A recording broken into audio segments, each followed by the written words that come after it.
Hello, hello, hello, you guys, and welcome back to another inspiring yet profound episode of Dear Black Woman, a podcast featuring Black women from different countries with global perspectives on everything dealing with Black women. I am Cammie Red, here with my co-host, Nicole Davis, and today's birthday girl, Lauren Edwards. Yep, today is Lauren's birthday, you guys, so make sure you drop it in the comments. Happy birthday to Lauren.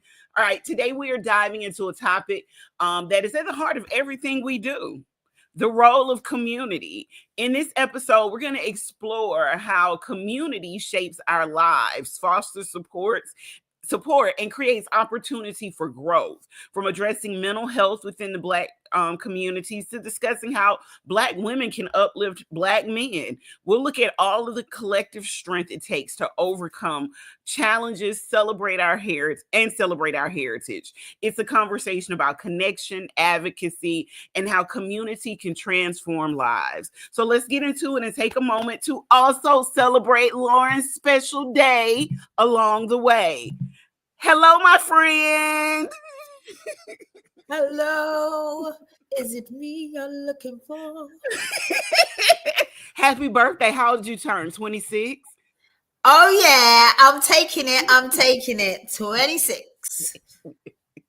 Yes. More like flip it down. 62. 62. Okay.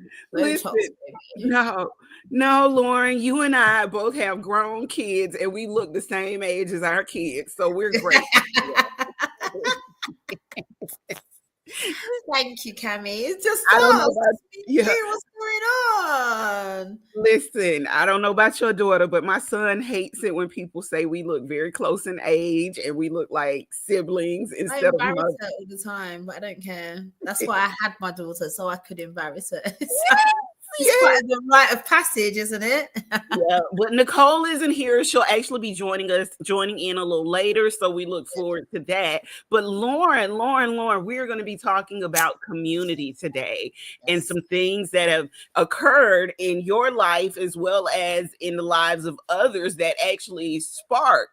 Not just we already had this conversation planned, but we had to take a look at how we were going to address some things. So I'm going to open up the floor with my first question, as always, even though it's just me and you.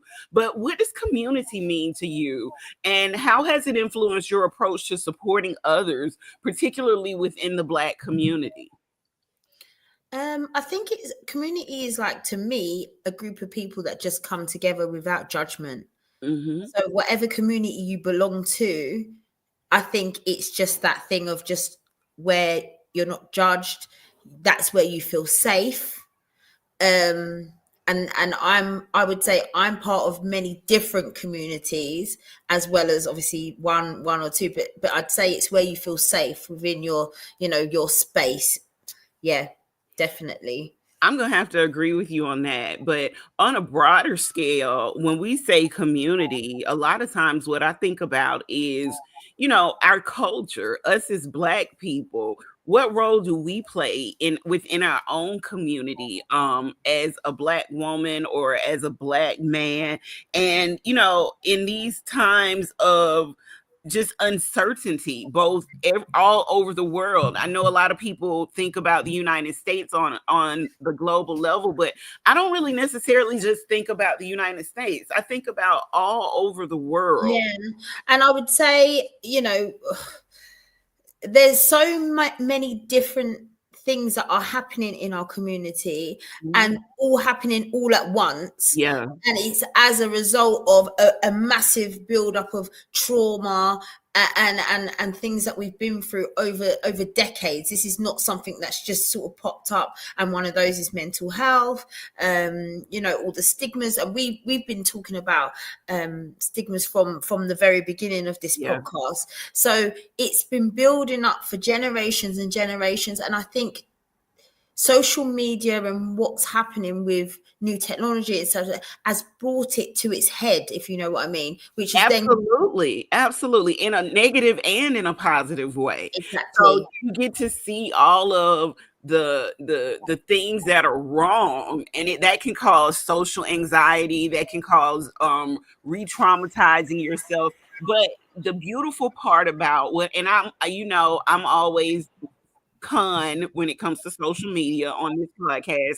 I watched back a couple of our episodes and found that I blame social media for a lot of stuff. But this time I'm going to give social media a break and say some of the pros that I'm starting to see is an uptake on, mental wellness, mental health, Yes. Yes. especially, in the Black community, addressing how we need to address our mental health, how we need to deal with it, how we can no longer hide behind No. those masks or the things that we are utilizing to not pay attention to what's really going on Yeah. around us. So, And I think, like you said, I think we, especially within men, like men and boys and males, they don't tend to open up often, if not at all. So I think there's a massive role that we as women do need to play, where we create safe spaces for men to be able to open up. I think it's important that other men, I think Leonard said it on one of our other shows, it's important for men to create spaces, safe spaces, and stop stigmatizing, or oh like yeah, peers and stuff, to have to be a certain way, because I think we will just continue this snowball it's effect. a cycle. Yeah, And if we don't, start addressing it, then we really will lose control of it. But like you said, I think um we are starting to become more aware, which is mhm, always good. You can't hide it. And one of the things that I've done within my community is help set up something called Man Cave. And we recognize that everything we do in the community tends to be around like moms or women, or like yeah. coffee mornings or whatever, and it's always women that turn up to these things, sorry. But so we said we need to do something for men, but we understood, as soon as we had kind of marketed it as a men's mental well-being cafe That or men were social, not going to participate. they didn't turn up. There was no one. There was zero. There was no one. And you could register for this online, or like indirectly. Nothing. So we had to kind of go back to the drawing board and say, right, what can we do to change the language? What kind of things do men and males like to do, or will come into a space?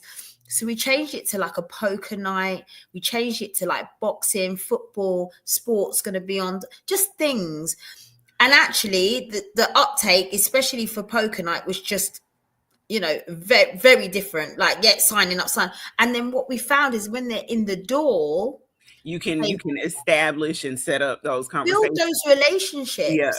So let me tell you something funny. And you may know this because I posted it on social media. We just came out with a Dear Black Woman coloring book, right? Mhm. So everything that has been geared around this brand has been geared around Black women. Yes. Well, the other night when I got my coloring book and I was showing it to everybody and I was saying, "Oh my, look at this coloring book, look at this, look at that." Guess what I got? Two What? requests from men, two different men who asked me could they purchase a coloring book for me, not for their daughters or for them or for Yeah. anyone else, but for themselves. So it inspired me to the point that yes, this book had been on the back burner, and I was going to initially do a Dear Black Man, Love from a Black Woman type of book. Yeah. I started on it the other night because I realized that not only in those requests, but also in my dealings with my son, in some of the news that's been out, in talking to some of my male friends, discussing things with them, I realized how traumatized and how, emotionally stagnant men have become when it comes to their emotional and mental wellness. I watch my father suffer with anxiety every day, and he chooses not to go to therapy but to deal with it in other ways. So So we have to, and I feel like it's a huge responsibility. And I know there are going to be a lot of Black women that say, oh, that goes against what you guys have said before about carrying everybody on your back and not being the Yeah. nurturer. But we have roles in our community. We have And you roles. don't have to always pick that or that Yeah, or that. This is the thing that we do. It's quite divisive, isn't it? Because it kind of is like, well, you're either going to say that or you're going to say that. You're going to do that yeah. or you're going to be like that. And I think we touched on it in regards to religion, and and if there's a higher being, you can have different points of view. Here's the thing, two things can be right at the same time. Exactly, Okay. So, exactly. no, we don't need to carry the world on our back. No, we don't need to be out here trying to save everyone. But we do need to set up opportunities and outlets for our male children, our male friends, our male family members who we see are suffering. And I'm going to just go a step further and say it's my responsibility as a boy mom Of to make sure that course. my son is taken care of mentally, emotionally, and everything. Listen, So whether it's your son, whether it's your cousin, whether it's your uncle, whether it's your nephew, you have to understand that they're just like men have got a responsibility for certain things when it comes to Black women, Black girls, Black children. Women have got a role to play. yeah, We have got a role to play, and I think it's we are so quick within the Black community, especially because we're quite, I wouldn't say quite hard, but stop crying, yeah, don't but cry. The I'm gonna go emotional back side to of it. some stuff that we've touched on before. I Yeah. think a lot of this comes from colonization. I think the Oh way yeah. we handle our emotions, I think the way we teach our kids to be are it's all trauma, generational behaviors, Yeah. and it all stems from colonization. Because here's the thing, when we were slaves, we couldn't show emotion. No. Your children couldn't cry. They had to get out there and work the field just like you did. And They the couldn't. consequence of Yeah, those emotions, and yeah. as a boy, a man, male, the consequence of those emotions must have been petrifying. Yeah, So can you imagine a little boy crying and you telling him, "Hey, you can't cry, and if you cry, the master's gonna whip you." So again, when I say this to you, when I say, like, when I talk about my trauma docu series, and I tell people that trauma is passed down 7 generations, mhm, which means that the trauma that our ancestors inherited or carried, we also carry, because those same behaviors our mhm, grandparents are just now learning that they are wrong. My grandmother's 95 years old. She's changed mhm. her whole perspective on parenting and raising kids Wow. in those 95 years. What she did with her children, she didn't allow us to do with our children Yes. because she said it wasn't right. So she Yes. learned. She had Yes. to relearn what she had already learned Yeah. in her But I life. think we have the opportunity with social media and technology to change things quite Yeah. because you've got to remember the audience was never that wide if you look at previous generations. Yeah, and that's the other thing. Like, when it comes to community, community doesn't necessarily mean your physical community. No, Community can also mean your virtual community, exactly. the community that, like, for us, our community isn't just the people that's around us. Lauren, you're in London. Nicole is in Paris. You're a part of my community. Exactly, Yeah, exactly. And anybody who engages with us then becomes part of our community. yeah, And so what I'm saying, we are at an advantage where it's, you got to remember, anything you say or do can be quite detrimental and quite disruptive, but or it can be quite positive and it can be quite healing. So you've got to be always looking at how we can get this done quickly, just because we have got, I would say, a real issue with males and their mental health and their mental state. So we really have to get that word out. And you got to remember as well, if we just go back and just remove it from just being a male part, there's so many people that are isolated. because of the internet as well. So yes, they might feel part of something because they're behind the screen or whatever it is, but in reality, one thing we can say we had growing up was interaction. Absolutely. Absolutely. And let me say this, the interaction, whether positive or negative, as a black community has always been a key point in our culture. Even in the Caribbeans, where your ancestors are from, you all get together for festivals, get together for carnivals, get together for different things. We do that here in the United States as well. We Mm. have festivals, we have carnivals, we have physical. Well, it was part of our whole being, wasn't it? Yeah, Like yeah. when black people, when black families have a party, a christening, a wedding, it goes down. It Yeah, goes down. it Yeah. goes down. Yeah, and like you said, just I mean, like you said, even some of the things like you guys have cookouts and we have barbecues and this and that and whatever, but it's It's slowly, community. Yeah. it, it's slowly dissolving. But see, also here in America, one of the reasons, and I think, like I tell people, stay out the media, stop watching the news, stop watching TV, because it feeds a lot into your anxieties and it takes away a lot of I what don't it watch the is news. that, I don't watch it. I yeah, stopped watching it what we are many years ago. used to doing. It puts a lot of fear into that. So for instance, where we used to go to the park and have a cookout and do this and do that, the news is, and I'm going to say it's pretty much their job to isolate you.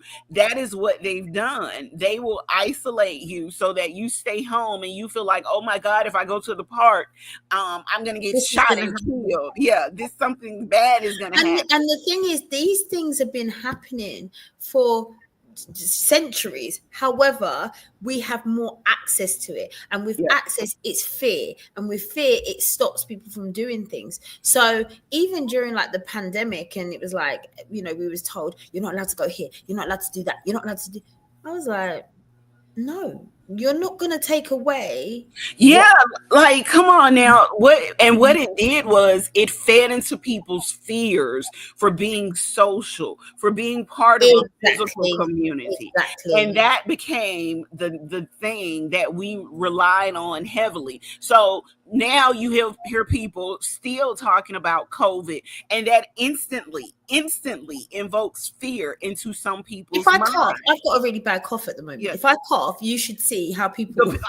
Don't listen. We went out to eat. I went out to eat with my older brother probably a couple of weeks ago when I was telling him that I was moving to Vietnam. Yeah. And I was sitting in the restaurant and my throat got dry.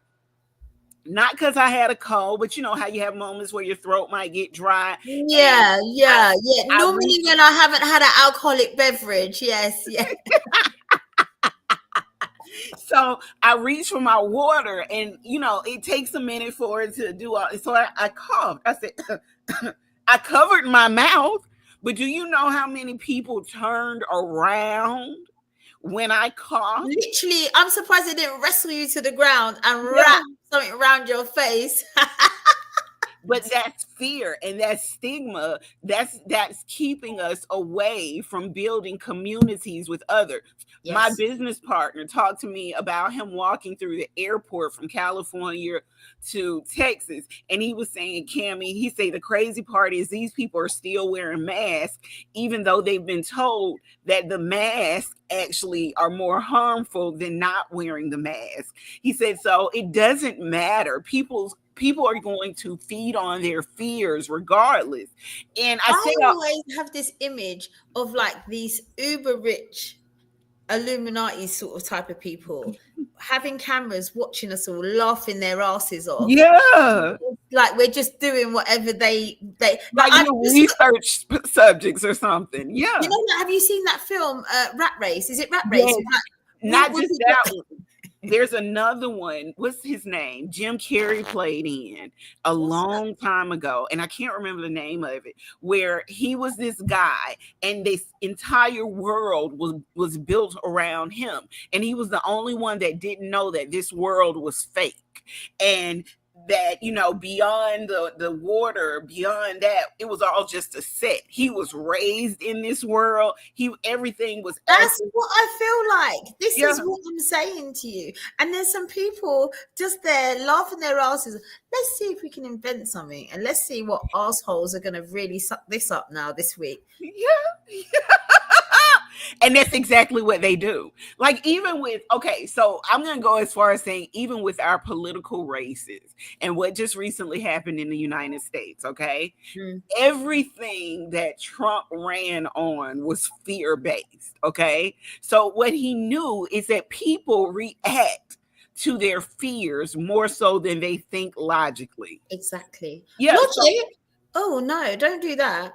And thinking for themselves. Oh, don't do that neither. This so is what I'm saying. This is what we've become. yeah, so let's talk about how all of these fears and all of this trauma has led to the dissolution, or the, what's the word I'm looking for?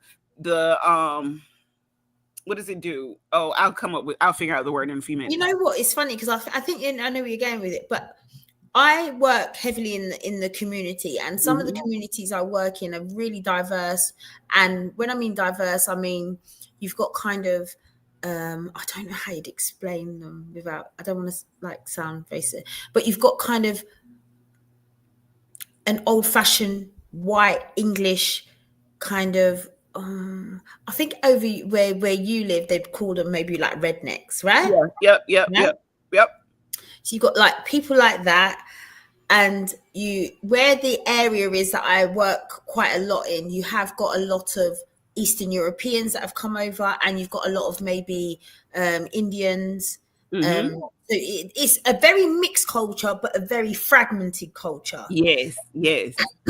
because people have come into that area. Yeah, so they've come in a majority. Maybe you have asylum seekers, you have people coming in, whatever. So it's become a bit of a melting pot. And because I run a lot of community based training, I get everyone coming from all walks of life. And one thing that was so nice to see is that you would have these kind of redneck white folks that have already made up their mind about the Muslim lady with the hijab. They've already got Yep.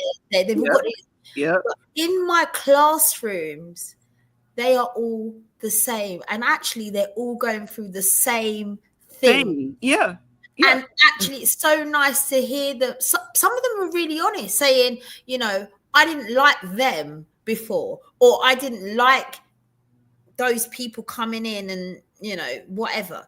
But now they understand she goes through what I've been through. Yeah. She But deals with what I have to deal with on a yeah. daily basis. Yeah. Yeah. But see, that's the beauty. And that's what I always talk about when I'm on these podcasts. I just did one yesterday where I talked about Oh, your mic, Cammy. I mean, you're doing this on purpose. okay, can you hear me now? So there was just one. There's just one bullet left. No, but I was saying, I was on a podcast yesterday where I said we have to see beyond our differences. That's, you know, gender roles, race roles, religious roles, all of that. We have to see beyond that and still see the beauty in the human being and in the person. This podcast has taught me so much, because who would have known that three women from three different countries go through the same things on a daily basis? Exactly. You think that you're isolated to your little part of your world, not realizing that it's not just you, it's us everywhere. The other day, you know, I held this big meeting with Black women about the anthology that I'm doing. We had Black women on from Africa. We had Black women on from the Caribbean. We had Black women on from Australia, the Netherlands, different parts of Europe. You know, Wow. so, and to hear and to talk to them, not just individually, but collectively, and understand that we are all facing the very same issues. It doesn't matter where we are in the world. That's why I said community it's beyond, where you are in America, where you are in London, where Nicole is in Paris. It's Yeah. beyond that at this point.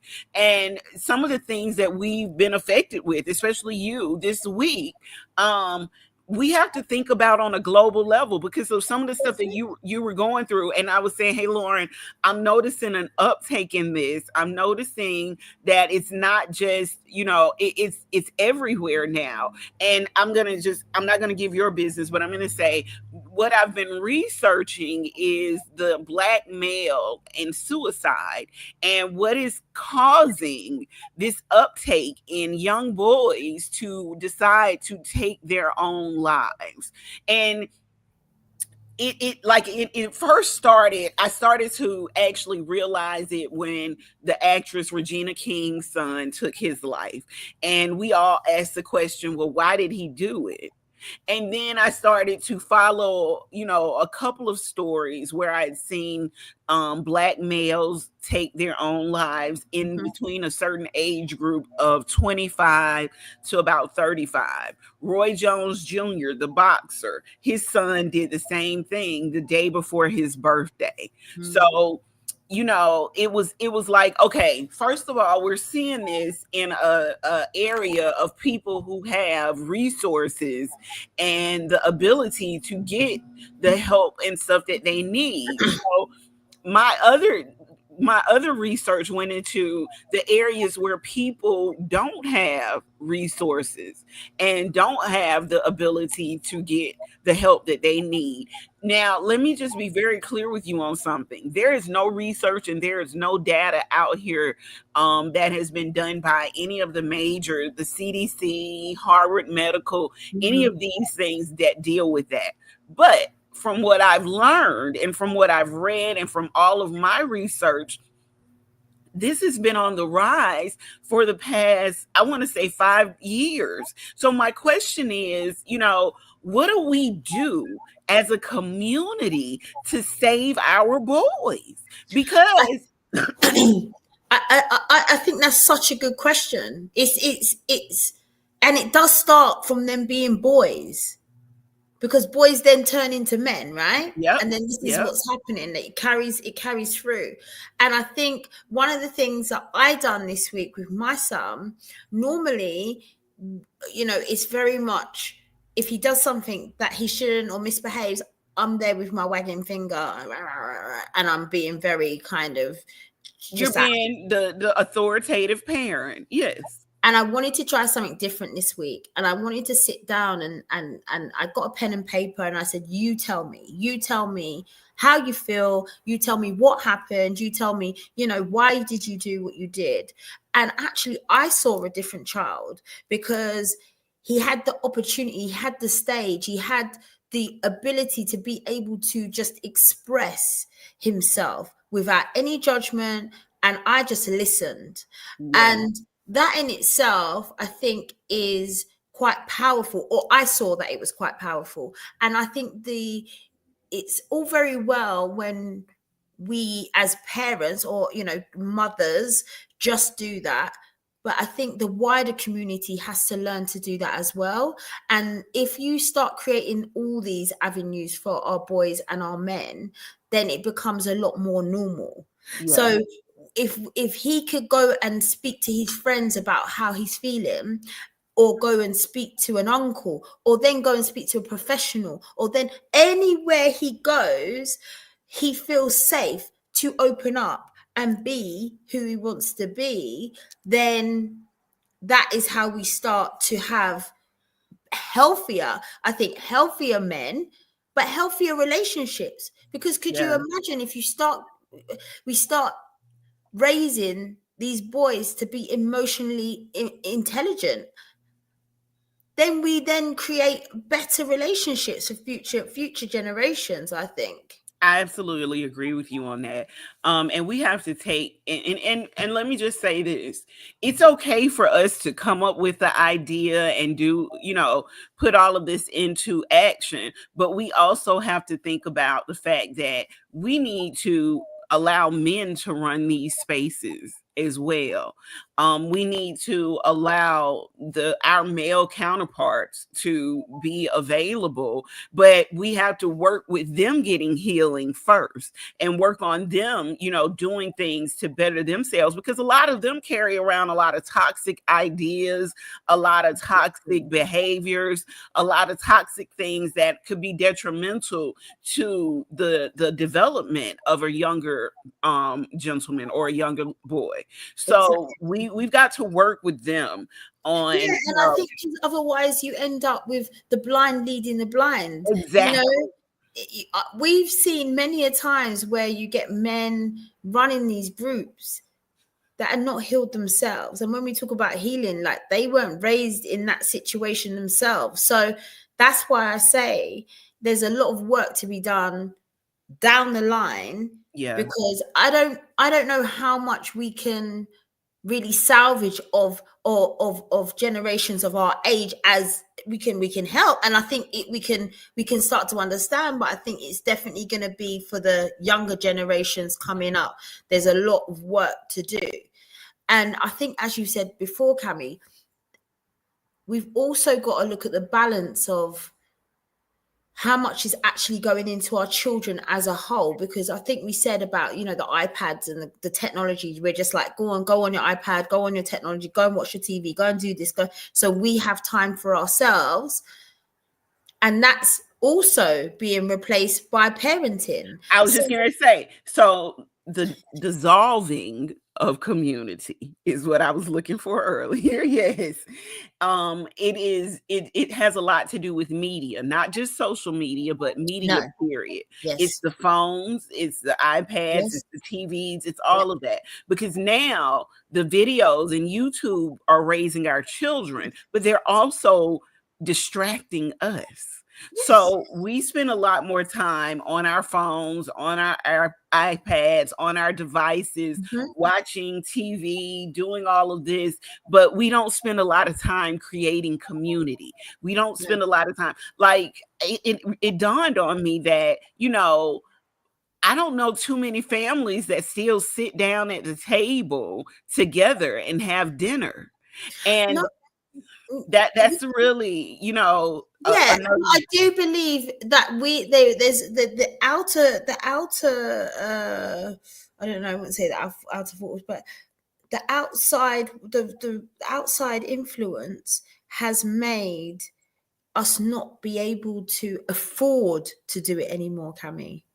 I had a conversation with one of my male friends, and he said, years ago, the man's salary would run the household. One man's salary could run that household. Does that happen anymore? Can that No, happen anymore? it can, but it does not. I've been watching ever since our last episode where we talked It about. can, really, because in the Yeah, UK, it definitely can't. Unless you're like, I'm talking about the average, an average worker. yeah. He's got to run a household of 2, 3 children. And that used to be just a Well, standard see, thing I'm now. gonna say this to you. I don't think it's really changed that much. I think what has Really? occurred is this. So standards of living have changed, if you get Yes, what I'm saying. yes, Because my yes, grandmother and my grandfather had 10 children, yes. okay? And from my understanding, they lived in a 2-bedroom home. Hmm. They lived, in maybe 3-bedroom home. Yeah. And my grandmother went to school and my grandfather worked. My grandfather gave my grandmother all of his check, and she somehow made it all work. Work. So Exactly. Yeah. for me, I think it's the standards Of of course it living. is. Yeah. And It's that's why I said the outside yeah. has created all of these flashy things for us to be involved in. Clothes, hair, nails, makeup, technology, I was just trainers, gonna say technology is a huge one because everything, how much did the PS5 cost? It was like $575. right? So if that's your form of entertainment, that's what you're spending it on. For women to get their hair done now, I think it can go in excess of $1,500 depending upon what the hairstyle is that you're getting. Crazy. Here in the But United States, clothes, they're yeah, so the amount of clothes that gets, because they're so cheap and quick and everything's fast. So we now have become just, we don't do the things we used to do because they've been replaced by other things. So when we talk about family functions, a lot of time people are trying to get out of going. yeah, yeah. They I'm actually have I'm got one watch this. I'm one of those people. see what I mean? Social anxiety. And And I that get it. you hit the nail right on the head. So I've talked about my struggles before, but one of the things that I've never really talked about on this show is my struggle with social anxiety. And I do have social anxiety, Mm, but a lot of people will never see that show up on me no. because I've worked and I'm continuing to work on myself to the point that, I am overcoming these things. But if given the option, if given the opportunity, if given that outlet, I'm going to choose to be alone and be at home and be on my own. Even though sometimes that's not healthy for me. But I have a lot of social anxiety that stems from my childhood. Mm, And here's why. I was raised by two parents that weren't married. So I always had to divide my time between one family and the other. So it was always a choice. Do I go here or do I go there? What do I do? How do I do this? It's holiday. Which family do I spend time with? Is it my dad's side of the family? Is it my mom's side of the family? mm. Which one am I feeling more comfortable with this year? Which one can I be myself with? Which one do I have to put on airs with? And it got to the point where it was like, okay, I don't want to deal with I'm any gonna of do that. this anymore. Yeah, I just want to, I'll do my own And since thing. COVID, it's probably heightened tenfold. Yeah. And what I used to find is, like, me and all my friends, we'd all make a plan and we get to the day and half of us just don't want to do it. Don't want to do it. Yeah.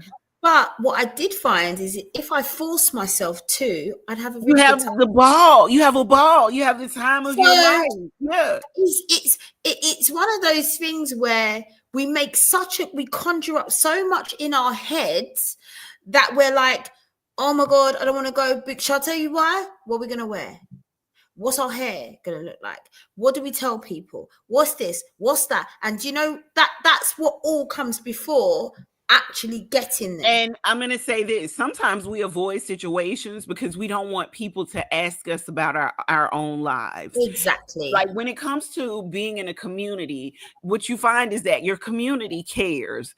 And even though you may deem it as being nosy, they're asking you what's going on with you. Why haven't we seen you? Where have you been? This, that, and the third. So you avoid those things and you decide you're not going to go because you don't want to answer those questions. We had a conversation and I said to my friend, what happens with us as well is if somebody says, oh, have you spoken to Tina? I'll be like, yeah.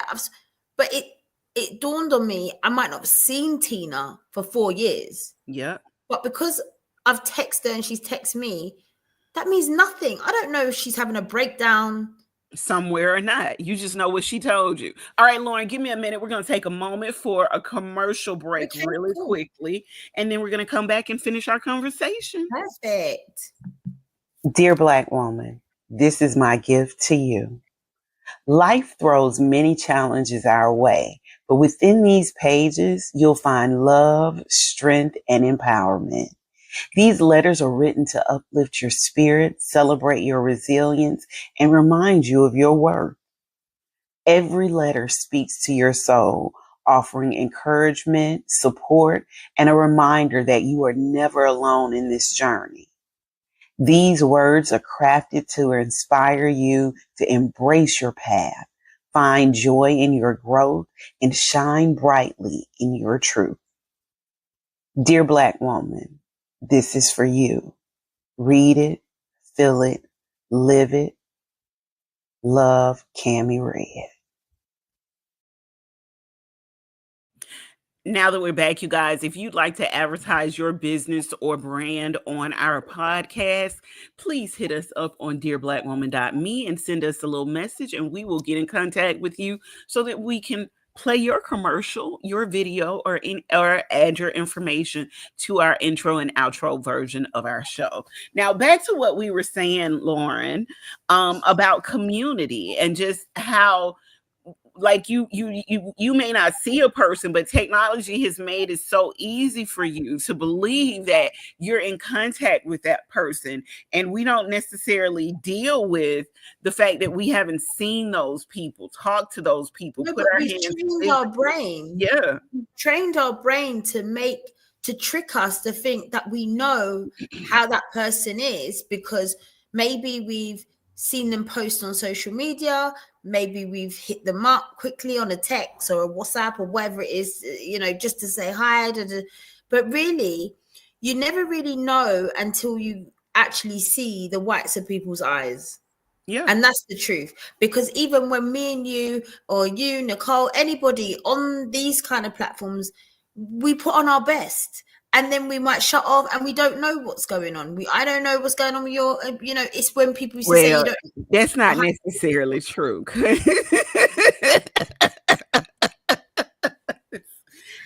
Okay, Cammy. Because, ma'am, we talk extensively. We talk when we don't need to be talking. Yes. That's the I was truth. going to say, now, you remember the other day I had you set up in the bathroom with me. Oh, Cammy. Watch this. We have built a comfortable community. Too Okay. comfortable. Like it is like, hey, I said to you the other day, I feel like you're down the road. Like, I feel like you're just literally across the street from me, and I've known you for like 25 years. Like, literally, that was so funny the other day. But no, I do feel like we need to start breaking some of these things down and actually start switching on, because we're not switched on to what's going on. And people are really creating these mental barriers behind the screen, behind closed doors.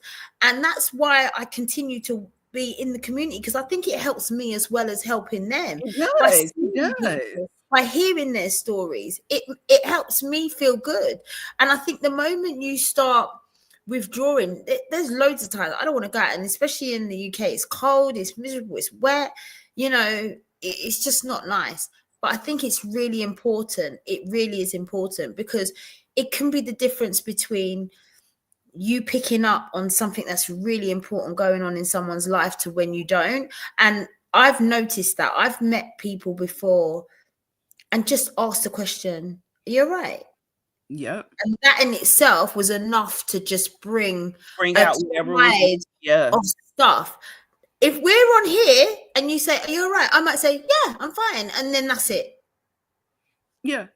And it's then enough. That's enough. But it's not enough. And that's what we mean by, building community. We hear people, but remember, we talked about the other day a few episodes back, when we talked about mental wellness, and you said we never see, and you can tell I listen to our podcast often because I can literally quote you all, but you said we never see the middle part of a Black woman breakdown. We see the beginning and we see the end, and we see it's when it's good and when it goes super bad, but we never see anything in between. Well, here's the thing, like what you just said, are we looking for anything in between? Or are we just looking to hear her say, "I'm fine, I'm okay, I'm this, I'm that," and we're seeing the mask that she's wearing, and we're okay with this mask, even though deep down inside, and I don't know about you, but for me, when people say I'm okay, my next follow-up question is, why just okay? Because deep down inside, I can feel like, okay, I'm choosing to make this an ongoing conversation. If I want to delve deep into what's really going on with her, do I really want to know? Do I care enough to know? Or am I just asking to be superficially nice? I think to me, it doesn't matter, because you can ask 5 women who have got masks on and every single one of them can say the same thing. But I think it might just be one that ends up letting you know she isn't, or you recognize things in her or him that you know. What I'm saying, because we don't have that personal interaction with people anymore. Yeah. It's sometimes about body language. It's not even about the words.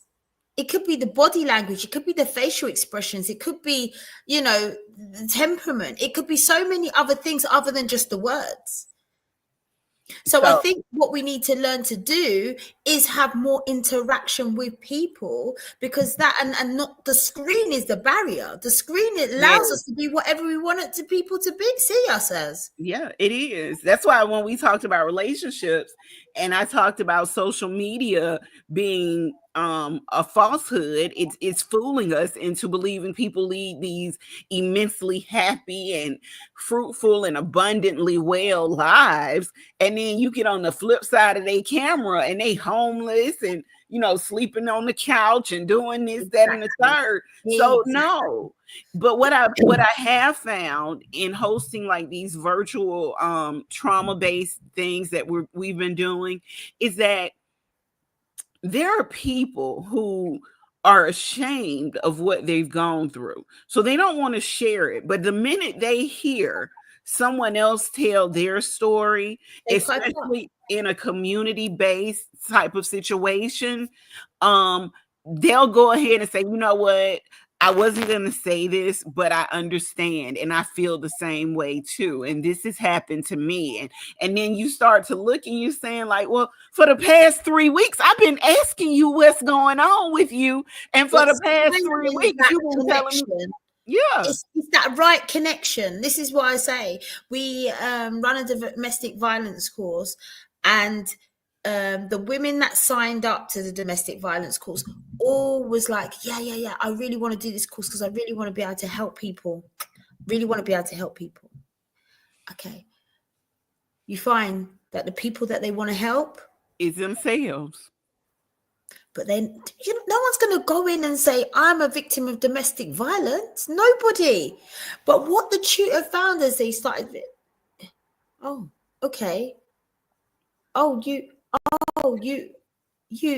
this is what brought them together. Mm-hmm. So in the first instance, no one come in saying, I was a victim, I'd really like to understand it. No, there was none of that, because we have to put a charade on. We have to put this mask on. And so it's really important that that's why I said sometimes we have to be quite clever in what we do to get people out of their comfort. Yes. And whether you say, hi, look, there's a lovely sweet, a cake, come and eat the cake. The cake actually is the truth cake. Yes.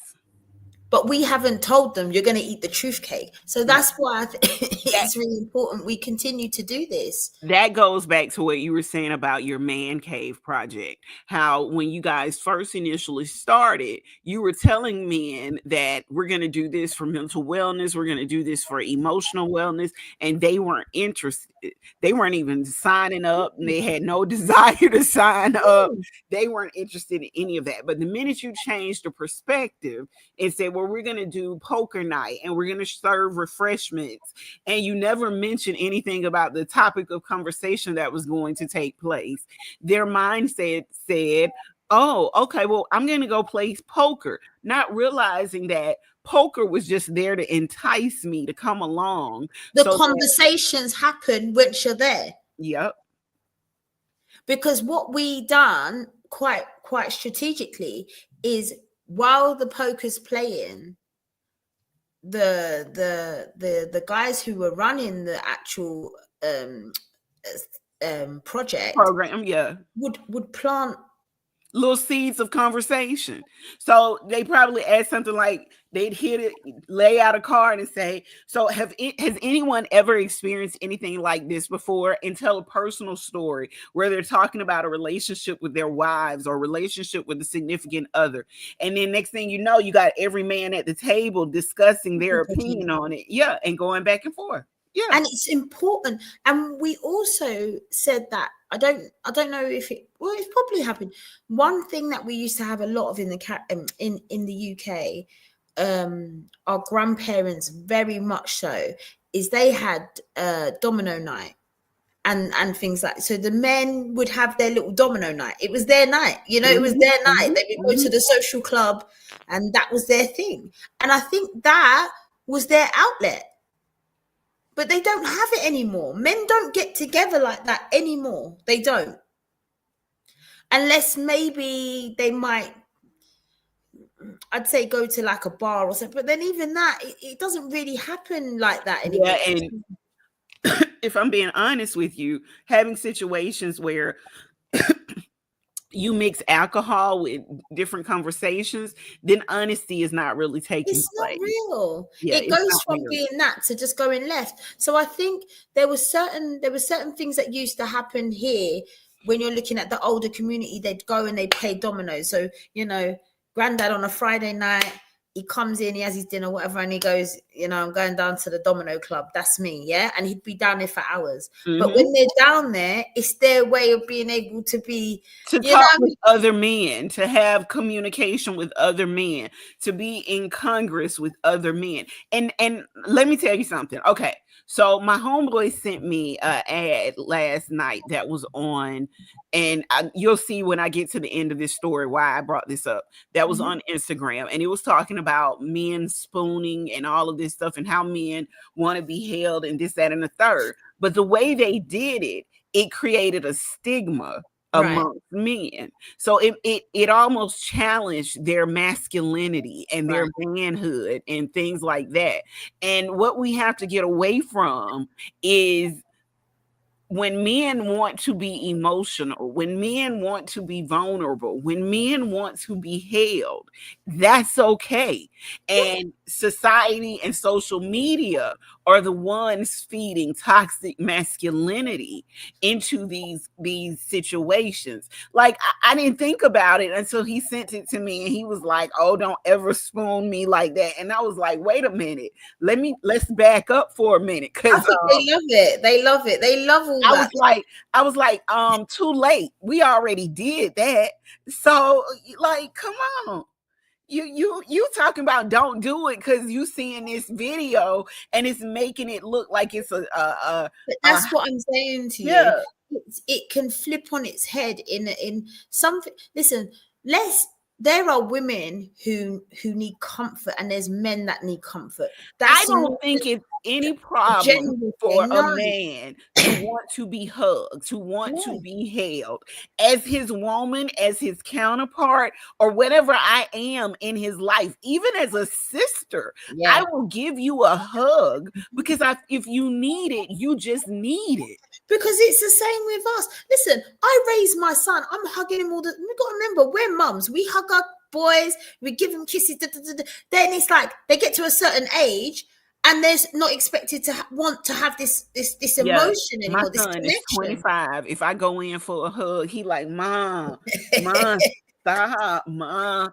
But that's what I'm saying. Yeah. But you got to remember, we have done this for a long time in their life. Then all of a sudden, it's like, yeah, you shouldn't expect it anymore. But women can expect it. Yeah, that's not fair to them. That's not fair to them.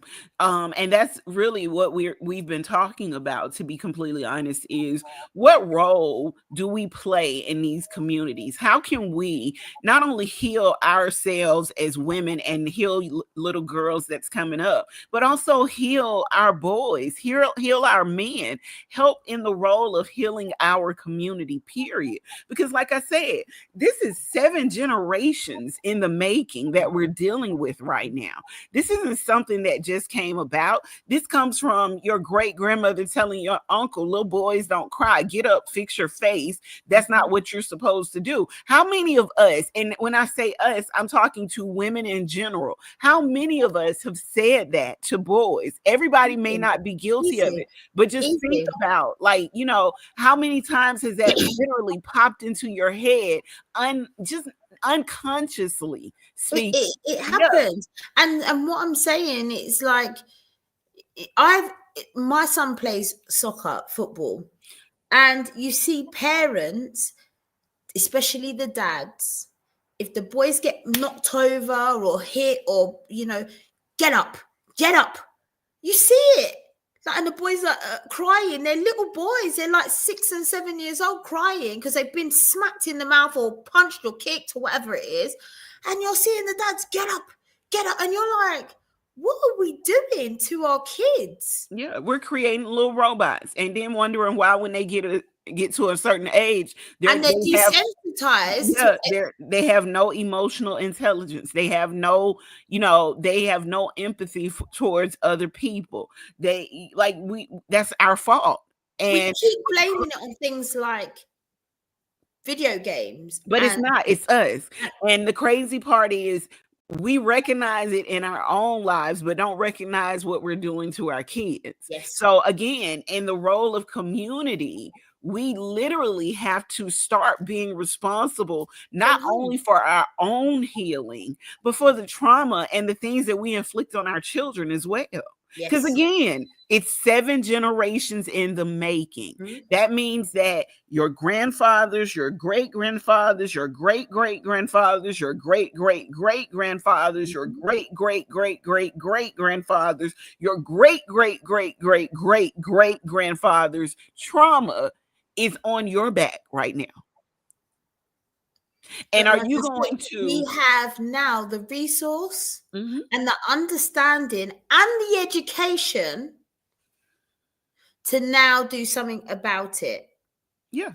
The problem we've got is the distraction. I was just getting ready to say, it's the distraction, it's the force to pull apart as opposed to build together. Everything in this world says you should be isolated, you should be by yourself, you shouldn't do this, you shouldn't do that, you shouldn't go out into the community, you shouldn't do this. When everything in us, including human energy, says that we should. Humans were not built to be alone. And that I said that last week. I feel like we have the chance because we've got all the pieces. We've got data from history. We've got lessons learned from history. We can go on now and look through the technology and pull up history. We can research things, and we have the access then to communicate. But the one thing we've got all of that, which our ancestors probably didn't have, and the one thing that we haven't got that they had was togetherness. Yeah, that is where we're lacking.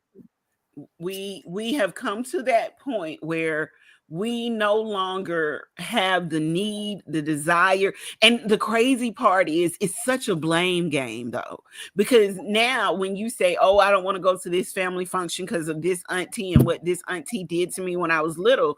But if you're working on healing, forgiveness should be a part of healing. And not saying that you're forgiving for their sake, but you're forgiving for your sake so that it no longer holds you back and you move forward. But that doesn't mean about the auntie. It's about where you've put yourself mentally. Yeah. So they say stuff like, oh, my grandparents inflicted trauma on me. Well, guess what? So did mine. And so did my parents. And so did my aunts and my uncles, my cousins, all of that. And my reasoning for not wanting to go to family functions has absolutely nothing to do with that, because I will show up when I will show up, but I have social anxiety. So that's a little bit hard for me. And it has absolutely nothing to do with the trauma I faced. I was a shy little girl. My grandmother tells stories about how when I was a little girl, I never talked. I didn't talk then, but I definitely run my mouth all day now. No. You know what? Don't do that. Yeah, but Honey, we have to force you to talk most days. I know, right? I'm such a oh my God, it's so hard for me. But you get what I'm saying? Yeah. Those we give ourselves excuses for why we can't be in our community. And society has made those excuses acceptable because they say, oh, you don't have to deal with people who do this or who do that. So you tell yourself, I don't have to deal with people who do this and do that. So I don't want to go to this event and I don't want to be around this person. If you think 20 years ago, 30 years ago, when you didn't have this technology consuming your life, your ass would be going. Otherwise, you'd be bored as hell. That You part. would literally be going out of your brain, right? But because you can jump onto this and open up your world, it feels like it's been replaced. So you're feeling like, So here's the thing, social media has taken the place of community. And what people have done is they've built community online. The problem is you got a bunch of people who never leave their homes, who never go that's what I'm anywhere, saying. who never do anything. And they think because they are in Congress or in contact with other people, other places, that that's their community. But no, community is also the people that surround you, the Yes. people that, are Whether there for you like you. them, whether you don't like them, whether they're, you have different points of view. It's the actual human Yeah, social interaction. That's what we were built for. that is. That So, is. All right, Lauren, this is going to be the end of our podcast. But I want to ask you, what advice would you give to someone seeking to build a community that addresses mental health, uplifts Black women, and supports Black men? I think I think throughout this whole show we've spoken about not emphasizing mental well-being, mental health. Don't do it. It's a dirty word. It's one of those words where people just run at the moment. I think find common interests, grab somebody, get understand what people are interested in and get them talking through their own interests, their things that they enjoy. And I think that alone builds trust, builds community, builds support, and that's how you kind of you can get familiar with starting to understand if people are struggling. So I think that would be my main thing. And when it comes to supporting our young men and our young women, I think the main thing is to also install in them how important it is for them to continue to have social actual interactions, no matter how they don't want to this week or they've got something else they want to do. It's very important that they come together socially. Yeah, I'm going to say something very just before we wrap it up. Last night I attended an event and it was called Music versus Poetry, and Okay. it's a play on words. So it was hosted by this lady, Miss Anne Marie, and Miss Anne Marie is an English teacher. And what she did was she was like, "We're having a music party, just come." It was virtual. It was a virtual event for women. And she played all kinds of music from all over the world, from the 70s, from the 60s, all kinds of music. But in the midst of doing that, she also gave us exercises to do where Wow. we ended up writing affirmations for ourselves. Wow. Then in the end, she asked us to drop one of the affirmations. She told us to wait. She told us to type it in the chat box and get it ready. And then she said, when I count to 3, I want everybody to drop the affirmation that they decided to share in the chat box at the same time. So then we all dropped them in there and she read it like it was a poem. Wow. And that is how you bring people together, because you've literally taken every bit of someone's story and put it in. And I bet you there was things in other people's. Yeah, because even there was a doctor on the line and she said, "Oh my God, Miss Anne Marie." She said, because she started out playing all kinds of like music from Donna Summers. Then she moved to Prince and then she moved to New Wow. Edition. And she was throwing out trivia in between giving us lessons. So Wow. it wasn't even like you were paying attention to what she What was she was doing. doing when she was doing it. That's Yeah. so cool. Yeah, so she talked about which one did we like, the new edition. Oh, she said Boys to Men versus New Edition, New Bobby versus Old Bobby. Why are we doing this? Why are we doing this? Yeah. So everybody's got an opinion about that. Yeah. Like, all right, I want you to grab a piece of paper and draw a line down the middle of the paper. On one side, I want you to write triggers. On the other side, I want you to write glimmers. And I want you to take this line and we're going to reshape our triggers into our glimmers. So you see how she did that? We went from talking about Bobby Brown and his So now music you, to talking about, and she, let me tell you how she shaped it in. What she said was, perspective is everything. She said, we hated Bobby Brown at one point yeah, until we learned the truth yeah. behind the story. And when we learned the truth behind the story, we reshaped our perspective on him and started rooting for him versus starting to, Throwing the stones. yeah, throw stones at him. So she was telling us that in a way, that's what we needed to do with our own lives and with Yep. our own things. And 100%. so she was telling us to reframe our triggers and say, at one point, I believed in this. And now I'm either grateful for or I thrive off of this. So mine was, at one point, I believed that being ignored was normal. Now I thrive off of words of affirmation. Right. And Perfect. so I dropped that one into the chat, which is why I don't mind sharing it. And another girl dropped into the chat about how she thought that, you know, at one point being taken advantage of was one way. And so can you imagine Miss Anne-Marie reading all of these together like it was a poem, and her changing words so that it would, because she's an English teacher and Yes, poetry is her to thing. make it flow as Yes. a one. Wow. Yeah, and I was like, oh, because and then she at the end she asked, she said, what kind of other events would you guys like to see me do and host? And I told her, I said, this one again. Yeah, like you just really felt it. Yeah, I was like, this Insane, one man. again. You Because must not have only did you took us back to our childhood, you took us through a history of music, but while you did that, you also taught us a very valuable lesson, and you did it all in an hour. yes.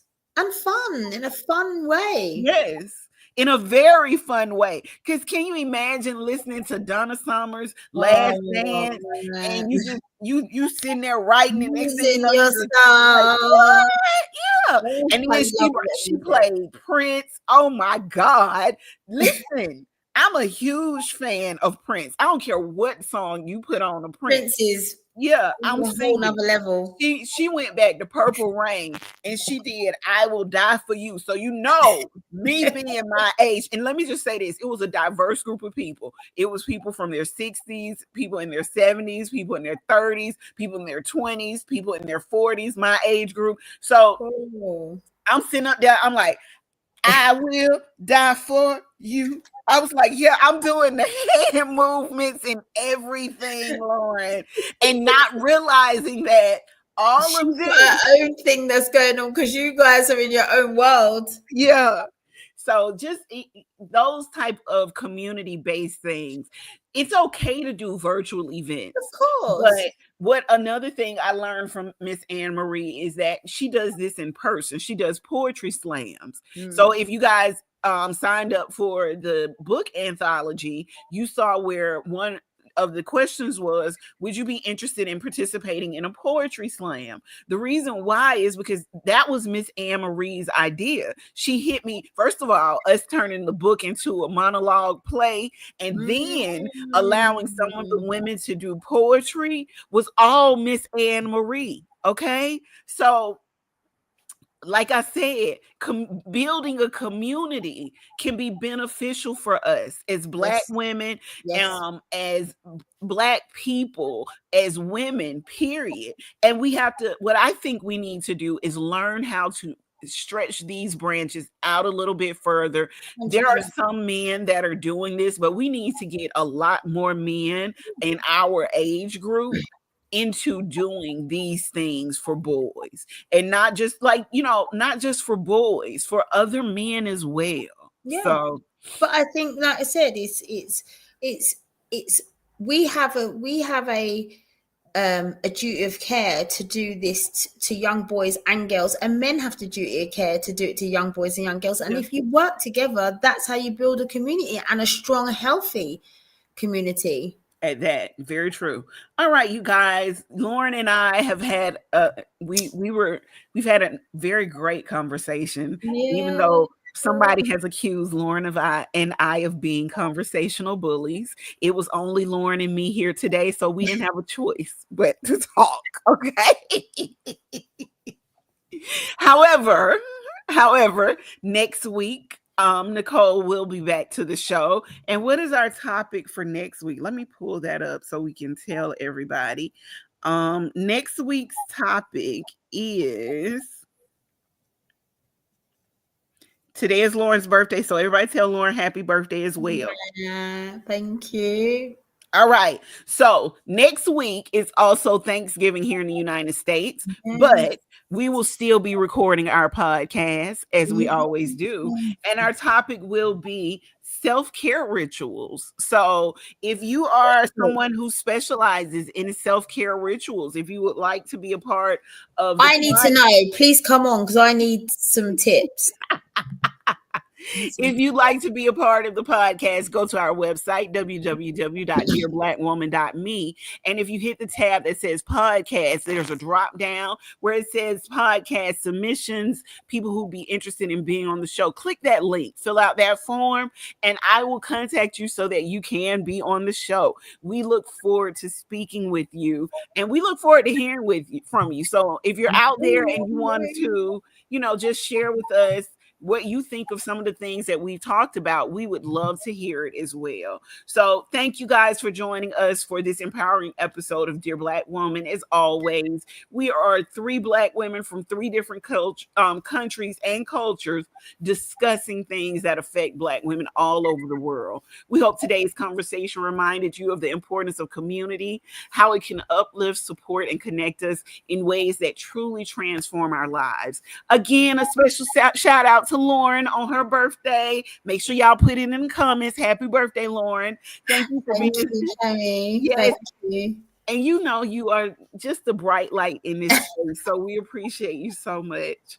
If you enjoyed today's episode, please share it with someone who needs to hear this message. Don't forget to like, share, subscribe, and comment on your favorite podcast platform. We are, in fact, on Spotify, YouTube, Apple Music, Amazon, Audible, everywhere you can think of. We are there. Just put Dear Black Woman in the search bar. You can even put my name, Cammie Red, and it'll bring it right up. You can put Lauren's name and it'll bring it up as well. And as always, a huge thank you to Rabbit Productions for the intro and outro music that sets the tones for our conversation. Until next time, you guys, remember, community is strength, connection is power, and together we will rise. Again, the website is going across the bottom of the screen. Advertise with us. Come on the show. We would love to have you. Have a great night, great day, great evening, wherever you are in the world. Dear Black Woman is a podcast where we dive into the challenges, current events, and everyday realities Black women face around the world. We're here to share real stories, offer practical advice, and create a safe space for authentic conversations that empower and inspire. Join us each week as we connect, uplift, and celebrate the resilience and strength of Black women everywhere. Listen to Dear Black Woman on your favorite podcast platform.